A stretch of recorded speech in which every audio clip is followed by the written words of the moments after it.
Hello and welcome to the first episode of Stampede Painting. To begin with, I might as well introduce the team. My name's Daniel and the cat's name is Bobby, although to be fair I usually refer to him with different variations of the word fatso.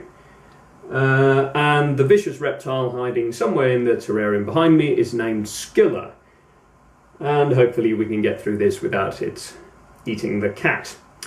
Now, I've been playing war games for the past 10 or so years. Back in the day, I played Warhammer when that was a thing, until Games Workshop decided to viciously stab that game in the back, and since then I've been playing 9th Age. Today we are going to do some painting of Warriors of the Dark Gods for 9th Age, and this is typically an army that is very dark. There's a lot of blacks, there's a lot of reds if you're painting for Khorne. Hopefully Games Workshop won't kill me for copyright reasons. Anyway, what we're going to do today is something a bit different. We are going to be using a winter-based paint scheme. There will be a lot of whites, there will be light blues and blue-greys, but also quite a bit of gold. So let's take a closer look at what we'll be painting today then. So, this is what we'll be painting. I decided to start big. We'll be painting one of the Games Workshop Varanguard, which I'll be using for Crusher Knights or any kind of chaos character mounted upon a demonic mount or some such. This is an incredibly detailed and very large model with a lot of very fine details, quite a few ornaments and skulls and very ornate armour. As you can see, I've already assembled most of the model. I've left some pieces off because they shadow up very recessed areas, which will make them more complex to paint. So I've assembled it, and the next step is to base coat it in just a thin layer of Chaos Black. So let's get down to that then, shall we? Right, as you can see, I have now base coated the entire model in a thin layer of Chaos Black. And what we're going to do now is, since with this type of model, actually with all kinds of models, it's best to start with painting the lowest area of the model, the areas that are closest to the center of the model. So in this case, for example, with this demonic mount, we're going to start with painting the inside of the mouth and a few wounds along the tail. Now, we're going to do this by starting with a thin base of Khorne red, which we are going to paint along the inside of the mouth and along the tail. So, always remember to shake the paint before you use it. Here we go. We're going to pick a medium brush. With these earlier layers, you don't actually have to care too much if you paint outside the margins of where this paint is actually going to cover in the end, because you can just paint over those areas with different colors later. So what we want here is just a nice thin layer of Khorne red, and make sure you don't get too much color on your brush while doing this, because that really hurts some of the detail. Now then, as you can see, I've applied a thin layer of Khorne red to the inside of the mouth, and also to a few points here along the tail, where the flesh is shown through some open wounds. So the next thing we're going to do to this is to shade it. Now I'll be using a shade called Caraba, however that's pronounced, Caraba Crimson from Games Workshop. You'll notice that most of the paint I'll be using is from Games Workshop, so but that's a relic from the good old days when I used to play Warhammer. Now if you are unfamiliar with how shades work, what it is, it's a really watered down kind of paint, and if you're looking to make yourself a better painter, this is the one biggest step you'll have to master. They're really easy to use, and they pretty much revolutionize your painting. Now what you do is you take just not too much, but not too little either. There's a Swedish word for that, and it doesn't really translate very well. And what we're going to do is just slather it all over the place that we've already base coated. You don't want too much, and if it starts to pool too much, you can just use your brush to remove the parts you don't want.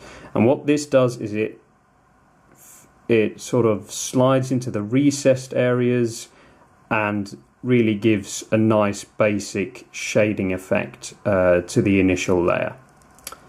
So just going to go all over the red with this.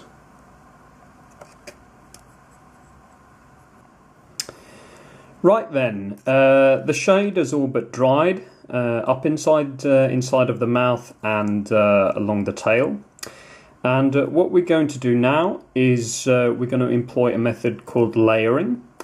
Layering is quite a standard method when it comes to painting miniatures. It can be a little bit time consuming, but it also produces one of the most beautiful effects. What we're going to do here is to choose a slightly lighter red called Mephiston red, and we're going to apply it all along the raised areas inside the mouth, like along the edges of the tongue and up inside the mouth. There you can perhaps make out there are bars of muscle inside the mouth, and of course along the wounds along the tail.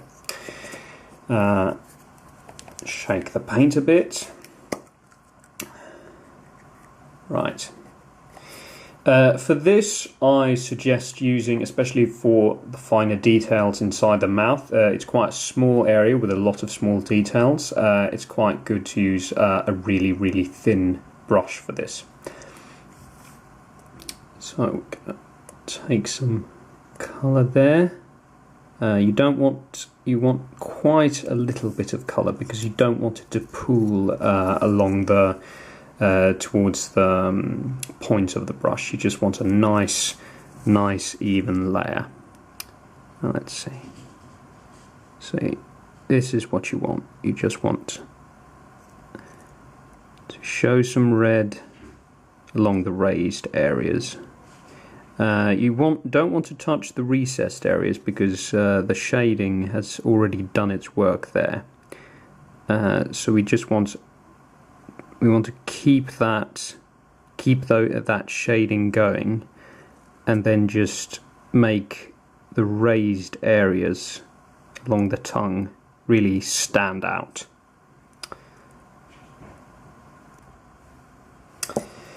Now then, as you can see, I have applied the Mephiston red all along sort of the inside of the musculature of the mouth and here along the tail. And what we're going to do now is to give it a final highlight using an even lighter red called Evil Sun's Scarlet. And we are going to do this by taking the same small brush, like so, and here you really don't want a lot, because you're only going to be painting along the utmost, very, very utmost raised areas of the tongue and inside of the mouth. So we just want a thin line at the edge of the tongue. And this is what makes the detail, the finer detail, really, really stand out. Right then, as you can see, the mouth is almost complete. There's a lot of shading going on there, and you can see all the areas up from the parts we've shaded using the wash, and the layered and then the highlighted parts.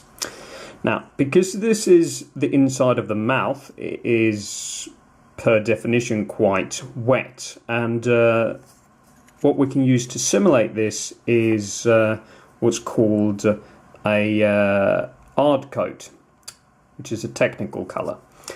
Now what this does is provide a layer over, a see-through layer over the rest of the colours, and it's kind of like a varnish. It will make it sort of glisten.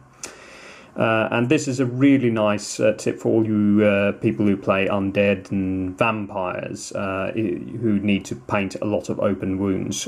This over sort of any kind of red leads to a really, really nice and sort of meaty effect, and make it look nice and moist.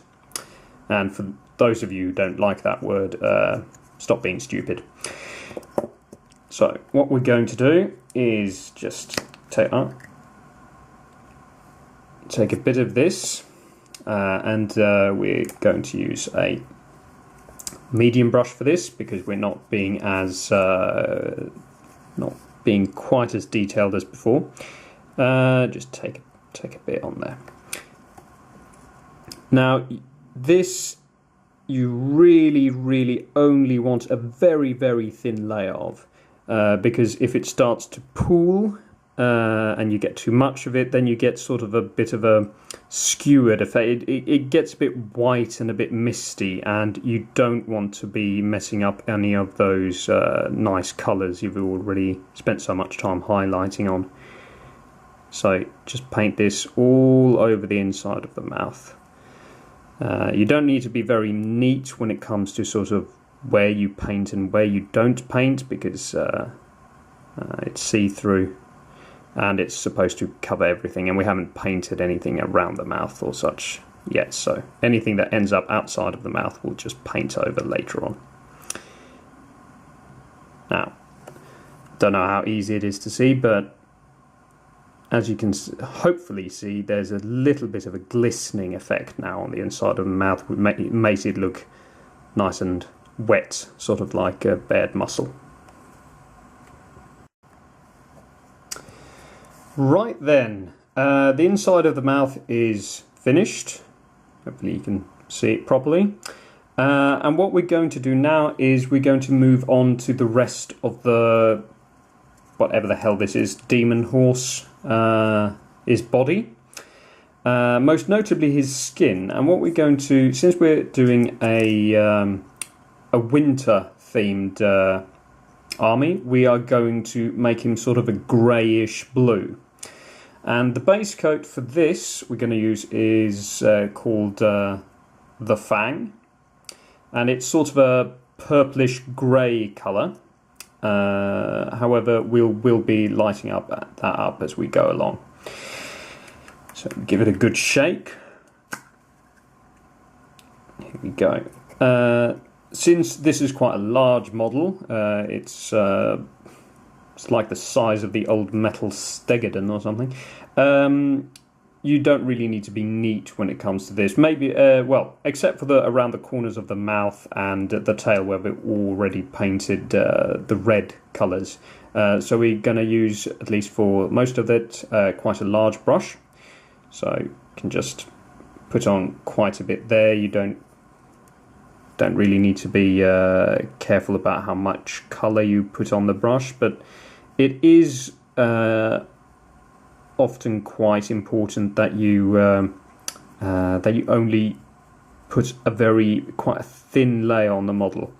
Well, that's a sort of a general rule. Never put a thick layer of paint on a model because it just ruins all the nice details. So just going to put a thin layer of the fang all over here.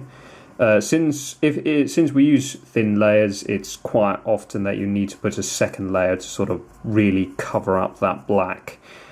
But then it's better with many thin layers than with one thick layer, because the model will just end up looking so much neater and so much tidier by the time you're done. So we're just gonna slather the fang all over the mount's body.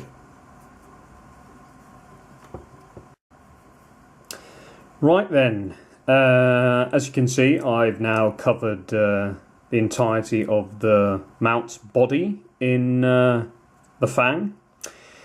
As you can see also, I've shown complete disregard for painting over sort of bits of the armour and bits of the harness and all the rest of that. As I've stated earlier, we'll be painting over those areas later, so any idiot can do this. What we're going to do now is shade the model. As you can see, he's sort of gone a bit purple in colour from the fang. This isn't, of course, what we want in the end, so we'll be bringing down that purple colour. And we'll be doing that by shading him with the legendary shade called Nuln Oil. This is pretty much the cornerstone of Games Workshop's paint line, and to be frank, I got quite a few friends who use this as pretty much the cornerstone of their entire painting scheme. So what we're going to do is just shake that a bit and start to apply the shade with quite a rough brush. Nothing special. We don't need to be really detailed. However, when you get close to sort of the areas around the mouth and the tail, you need to pay special attention, or else this black will pool into those areas and shade the parts we've already painted, which of course we don't want to. So we're just going to put some there and start to paint it all over the muscles. As you can see, the black sort of pools in between the musculature, creating a really nice shading effect. Okay. Right then, as you can see, we've covered the entire model in a wash of Nuln Oil. So what we've done now is, as you can see, the model has quite a bit of heavy musculature with a lot of recesses and high defined points. And this is what makes painting Warriors of the Dark Gods so rewarding. Most of the models have a lot of musculature, a lot of clearly defined lines and plate armor, and a lot of detail. So they are actually a bit of a painter's dream, the Warriors of the Dark Gods. Now, since we painted Nuln Oil over this, we've removed quite a bit of the sort of, well, the clear purple of the fang colour. And what we want to do now is to bring out the sort of the more greyish blue colour. And we're going to do that by building up 2 layers. To begin with, we will be using rust grey, which is a very, very blue-grey colour. And we are going to be painting these over all the raised points. Again, as we did with the mouth, we're going to be leaving the shaded areas alone. So yeah, let's get to it then.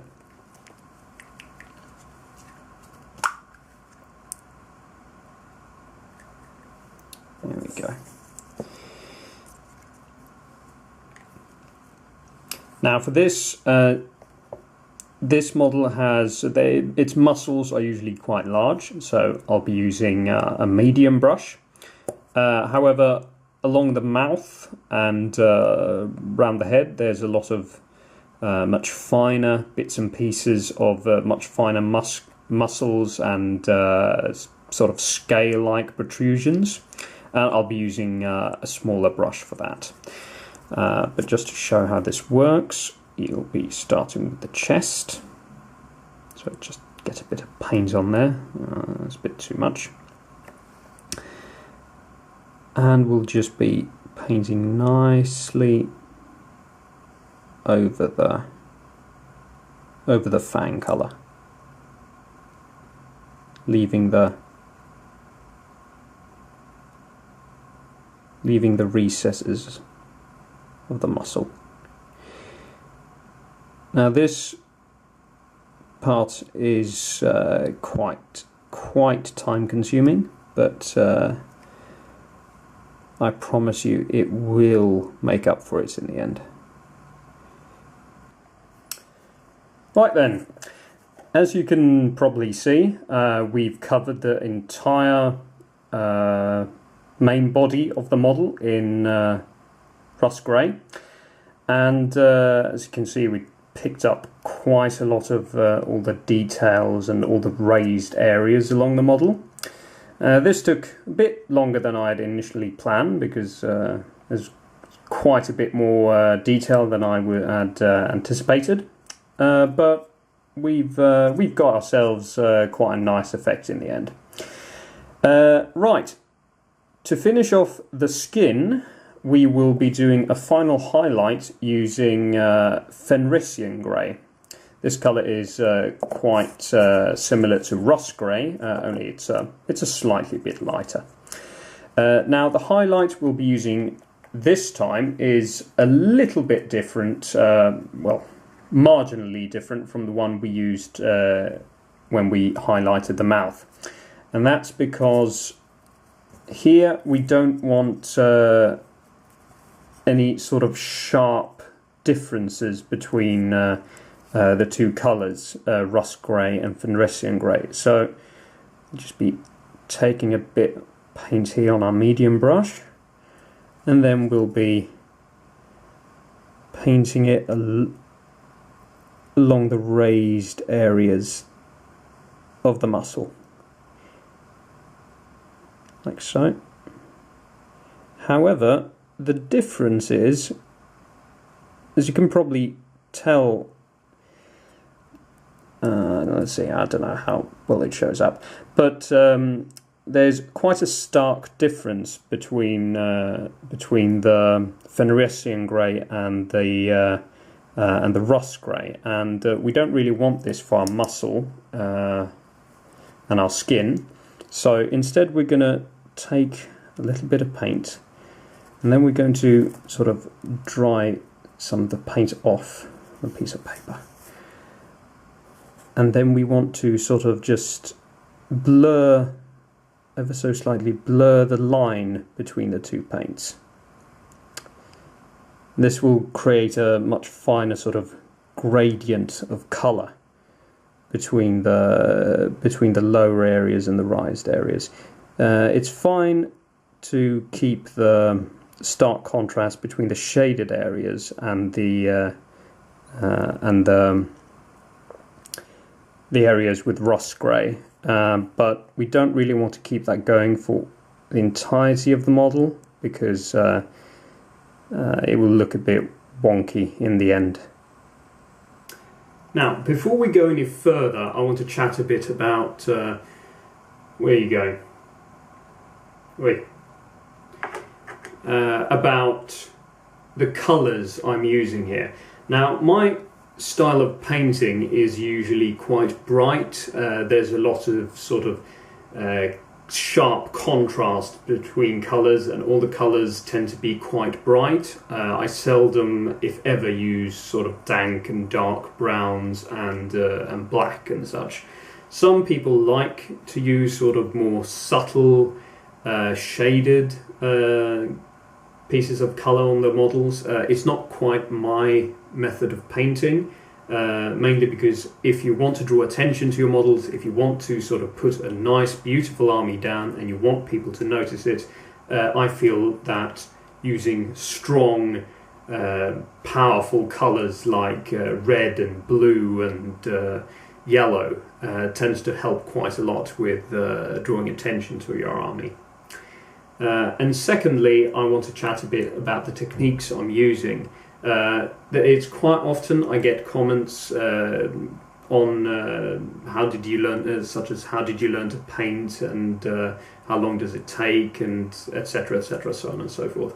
I want to say that the key ingredient to learning how to paint, at least using these techniques, is not so much skill as it is patience.